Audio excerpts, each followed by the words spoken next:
Hi friends, ನಾನು ಭಾನುವಾರ ಒಂದು ದೇವಸ್ಥಾನಕ್ಕೆ ಹೋಗಿದ್ದೆ.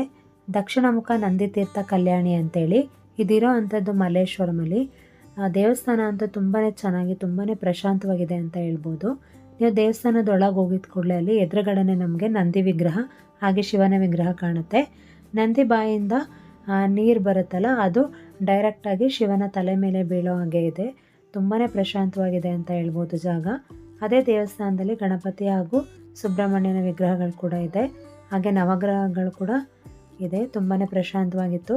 ಹಾಗೆ ಈ ದೇವಸ್ಥಾನದಲ್ಲಿ ಕೆಲವೊಂದು ಪುಸ್ತಕಗಳನ್ನ ಮಾರಾಟ ಮಾಡ್ತಿದ್ದಾರೆ. ಹಾಗೆ ಚಿಕ್ಕ ಚಿಕ್ಕ ವಿಗ್ರಹಗಳು ಕೂಡ ಇತ್ತು. ಹಾಗೆ ಅಲ್ಲಿ ಇರುವಂತಹ ಕಲ್ಯಾಣಿಯಲ್ಲಿ ತುಂಬಾ ಆಮೆಗಳಿತ್ತು, ಹಾಗೆ ಮೀನುಗಳು ಕೂಡ ಇತ್ತು. ನೀವು ಹೀಗೆ ದೇವಸ್ಥಾನದಿಂದ ಹೊರಗಡೆ ಬಂದರೆ ಇಲ್ಲೊಂದು ಪ್ರಶಾಂತವಾದ ಜಾಗ ಕೂಡ ಇದೆ. ಅಲ್ಲಿ ಸ್ವಲ್ಪ ಹೊತ್ತು ಕುತ್ಕೋಬೋದು ಆರಾಮಾಗಿ ನೀವು. ಈ ದೇವಸ್ಥಾನ ಮಲ್ಲೇಶ್ವರಂನ ಗಂಗಮ್ಮ ದೇವಸ್ಥಾನದ ಎದುರುಗಡೆ ಬರುತ್ತೆ. Thank you.